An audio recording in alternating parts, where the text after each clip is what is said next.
Meus amigos, estamos de volta para mais uma aula de Direito Constitucional para o concurso de escrevente técnico judiciário, TJSP. Estamos falando de direitos e garantias fundamentais, uma parte bem interessante, mais fácil, mais gostosa de a gente estudar, mas nem por isso a gente deve estudá-la com desatenção, muito pelo contrário, porque muitas perguntas do seu concurso também podem ser tiradas dessa parte aqui.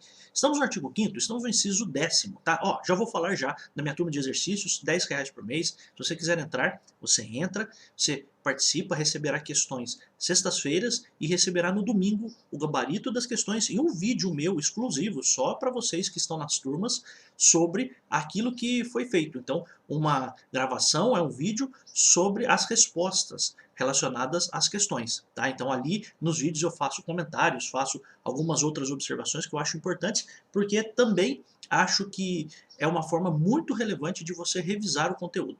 O concurso é uma jornada longa. O concurso é uma jornada que não é uma corrida de um dia, não é um tiro de 100 metros rasos, muito pelo contrário, é uma maratona que vale a pena sim ser percorrida, porque o resultado final, quando você toma posse, quando você olha o seu nome no Diário Oficial, isso tudo é muito gostoso. Digo isso para vocês porque já fui aprovado em tantos concursos, já falei aqui, para atendente de hospital, para estagiário do Ministério Público, para oficial de promotoria do Ministério Público, para escrevente técnico da Justiça Militar, para técnico judiciário do TRT, para analista jurídico do Ministério Público, para procurador do município.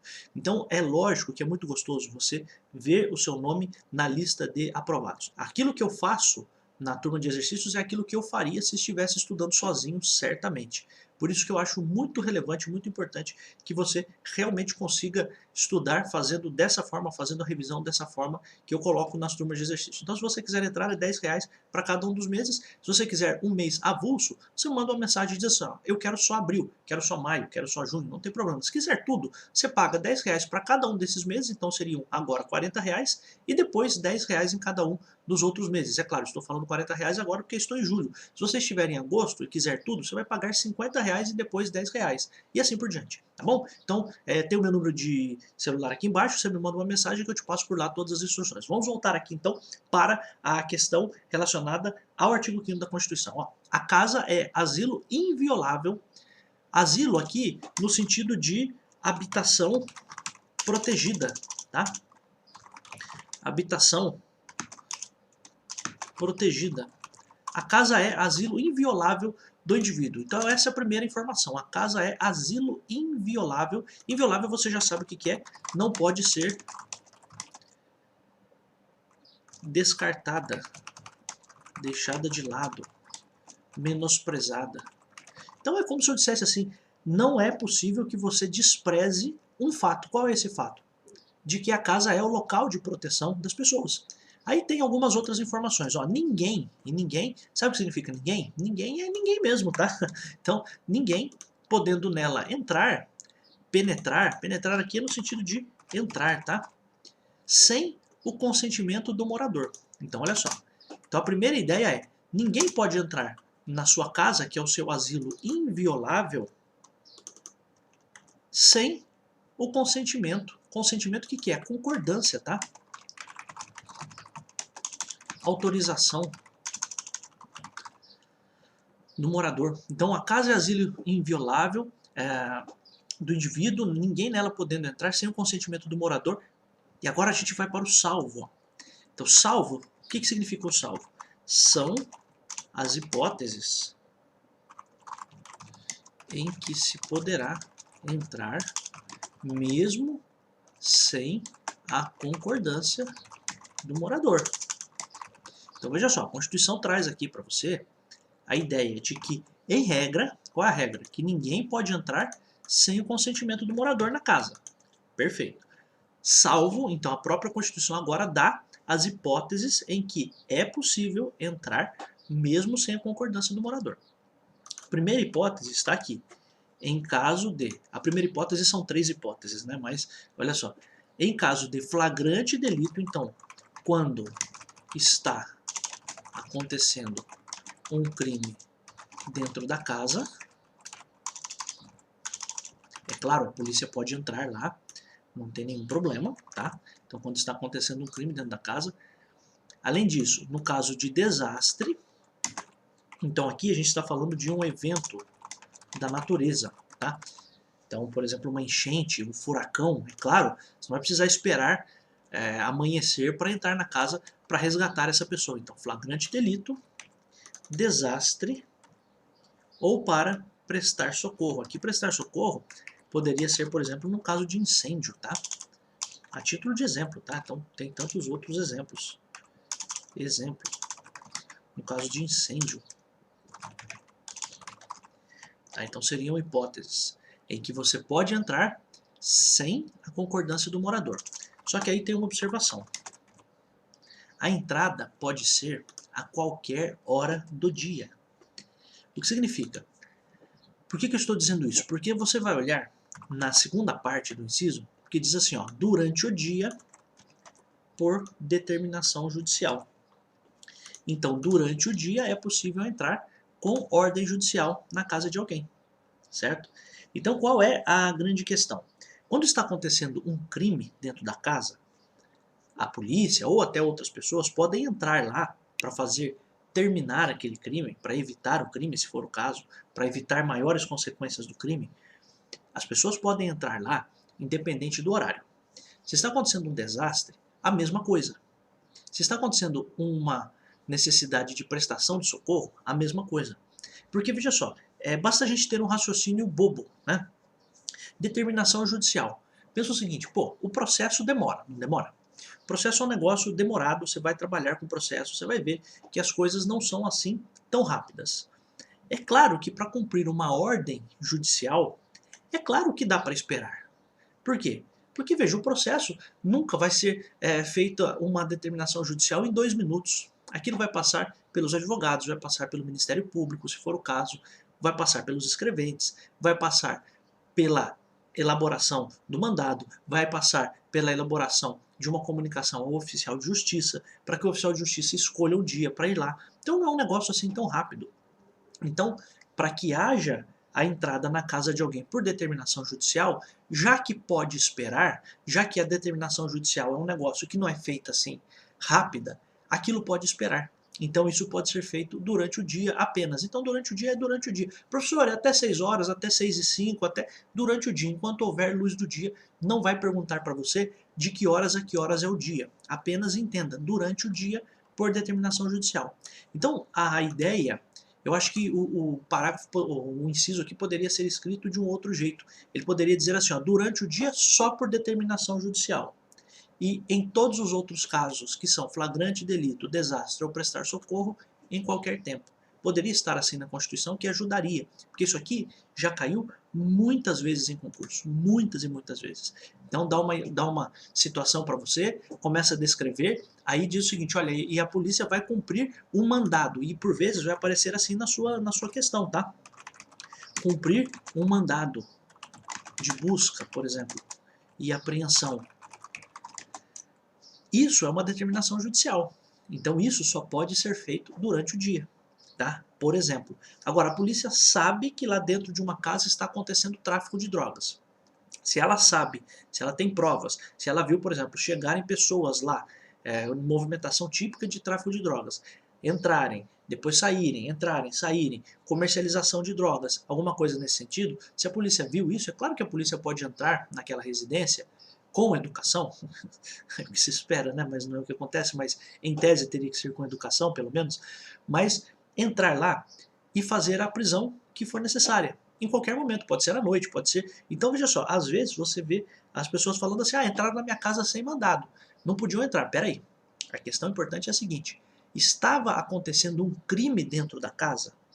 Essa é a ideia. Porque veja só, se estava acontecendo um crime dentro da casa, a polícia pode entrar a qualquer hora. Essa é a questão. Então, se estava acontecendo um crime, um flagrante delito, um crime claro, todo mundo sabe que está acontecendo um crime ali dentro, a polícia pode entrar. No caso de desastre, a mesma coisa. No caso de prestar socorro, a mesma coisa. Por quê? Pense o seguinte, se você não agir naquele momento, alguém pode morrer. Então, por isso que a Constituição autoriza que você deixe de lado o direito à propriedade, que é aquilo que está também no artigo 5º, e prestigie o direito à vida. Então veja como é a interpretação, como é aquilo que a Constituição traz. Ela vai deixar de lado o direito à sua propriedade para quê? Para te salvar, para salvar a sua vida. Então é por isso que a Constituição autoriza que a entrada seja feita em qualquer momento. Então, o que eu quero que você entenda, flagrante delito, desastre e prestar socorro, a pessoa pode entrar, a pessoa, as autoridades que estarão envolvidas ali, podem entrar a qualquer hora do dia. Para cumprir uma determinação judicial, para cumprir um mandado, por exemplo, para cumprir qualquer coisa relacionada a uma ordem judicial, só durante o dia. Ponto. Essa é a indicação. Quero que você guarde isso, porque esse inciso aqui já foi muito perguntado em concursos, então isso não retira a possibilidade de ser perguntado de novo. Tá? Inciso 12, ó, é inviolável o sigilo da correspondência. Então, inviolável, de novo, hein?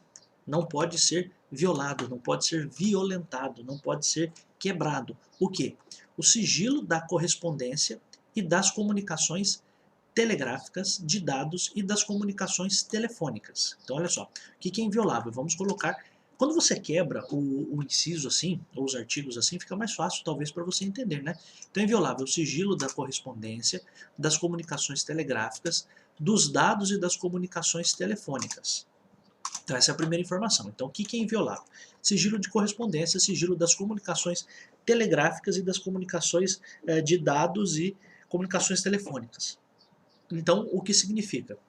Existe ali um sigilo, existe ali uma impossibilidade, não é possível que as pessoas abram sua correspondência, que abram suas comunicações. Essa é a primeira coisa. Só que aí a própria Constituição, de novo, coloca de lado esse direito de inviolabilidade e traz exceções. Você percebe que por vezes a gente estudar é entender a regra e entender a exceção? Eu acho que isso você já está meio que compreendendo, né? Então olha só, salvo então é inviolável o sigilo da correspondência das comunicações telegráficas, enfim, telégrafo nem é tão usado assim, né? Mas de todo modo está aqui na Constituição. Então, o sigilo da correspondência das comunicações telegráficas, de dados, e aqui dados pode entender como e-mail, por exemplo, tá? Então, é inviolável as comunicações telegráficas, de dados e das comunicações telefônicas. Vou até colocar de outro jeito aqui, ó, para ficar mais fácil. Telegráficas, de dados e das comunicações telefônicas. Eu acho que assim fica mais fácil para você enxergar. A Constituição, depois que diz isso, ela traz a exceção. Ó, salvo no último caso, qual é o último caso? Comunicações telefônicas. Então, salvo no caso da comunicação telefônica, pode ser o que? Violada. Então, pode ser violada. É isso que ele está dizendo, né? Pode ser violada a comunicação telefônica quando? Por ordem judicial, nas hipóteses e na forma que a lei estabelecer para fins de investigação criminal ou instrução processual penal. Então aqui seria no inquérito policial e aqui seria no processo penal, tá? Inquérito policial acontece na delegacia, tá? A gente ainda vai ter aula de processo penal, mas apenas para que você já tenha esse conhecimento. Então, quando você pode quebrar, violar as comunicações telefônicas, fazer grampo, quando que você pode fazer isso? Por ordem judicial, em duas situações. Para fins, então primeiro, na forma que a lei estabelecer, existe inclusive uma lei, a lei de interceptação telefônica, né? E o que acontece? Você vai fazer isso em duas hipóteses. Investigação criminal, portanto, existe um inquérito policial em andamento, e aí você pode quebrar o sigilo da comunicação telefônica, e você pode fazer isso quando estiver já com um processo penal em andamento. Então isso aqui acontece na justiça.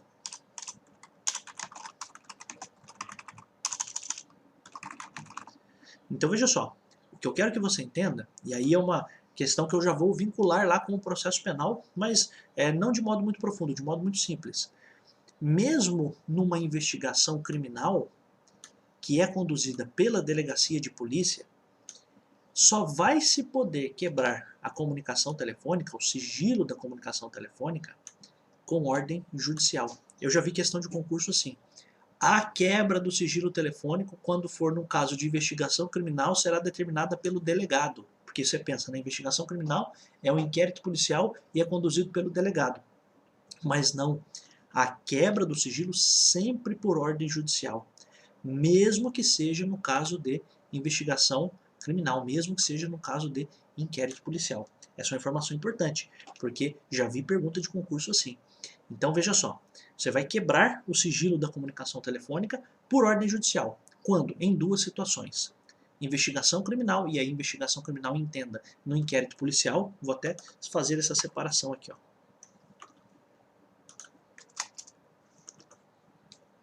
Vamos puxar um pouquinho aqui para cima, ficar mais fácil, só para você enxergar. Então, por ordem judicial, no primeiro caso, investigação criminal, e no segundo caso, instrução processual penal. Tá? Então, essa é a grande questão. Então, são duas situações muito importantes que você realmente precisa se atentar para ela. Tanto para a investigação criminal, quanto para o processo penal.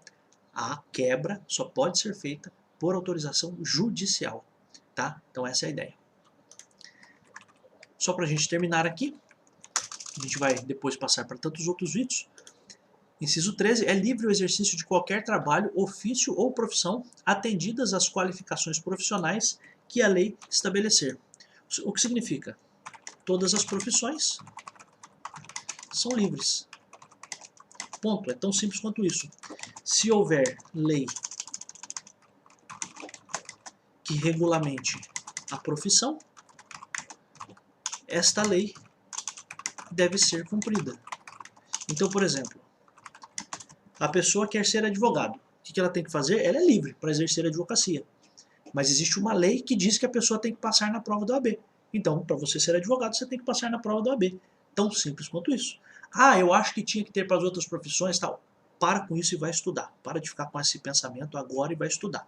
Depois você discute isso, tá? Porque eu quero que você entenda o que está na Constituição. Então, é livre o exercício de qualquer trabalho, ofício ou profissão, atendidas as qualificações profissionais que a lei estabelecer. Todas as profissões são livres. Se houver uma lei que regulamente a profissão, esta lei deve ser cumprida. Se não houver lei, pode ser feita de qualquer forma, sem necessidade de pedido de autorização. Tá? Tão simples quanto isso.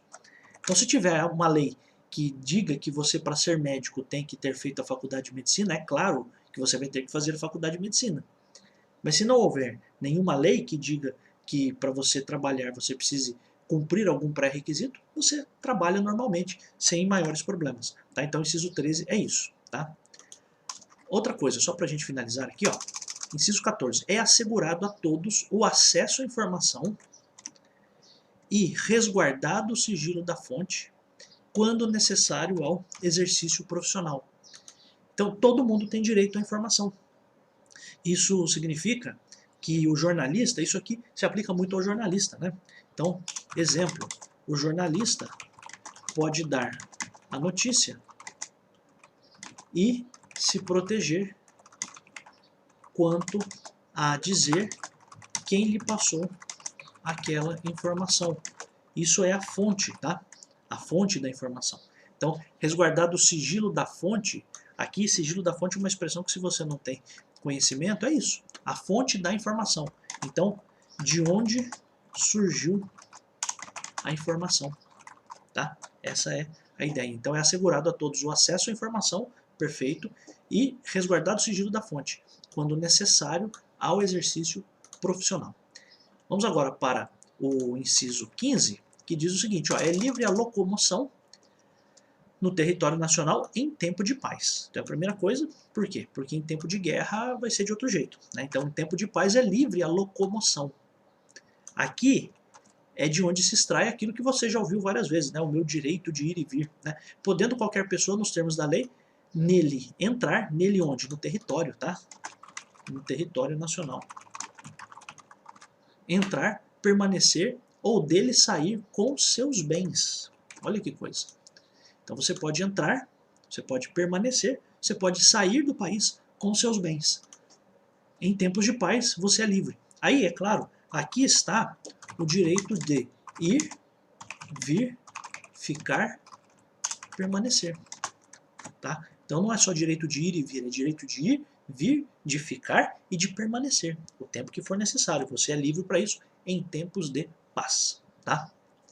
A gente vai parar por aqui, meus amigos. A gente volta em tantos outros vídeos. Você sabe lá da turma de exercícios. Eu agradeço muito a todo mundo que está aqui, a todo mundo que curte, que comenta o canal. Se você assiste o canal e ainda não se inscreveu, eu peço que você se inscreva. Se você pudesse comentar alguma coisa, isso ajudaria muito também o algoritmo do YouTube entregar, mostrar esse vídeo para tantas outras pessoas. E se você tivesse a paciência de clicar nas propagandas que aparecem, isso também me ajudaria muito. Eu peço que você faça isso, porque você ajuda esse Profs aqui na monetização do canal. Tá bom, meus amigos? Eu agradeço muito, eu volto em tantos outros vídeos. Você sabe, eu adoro estar aqui. Tchau!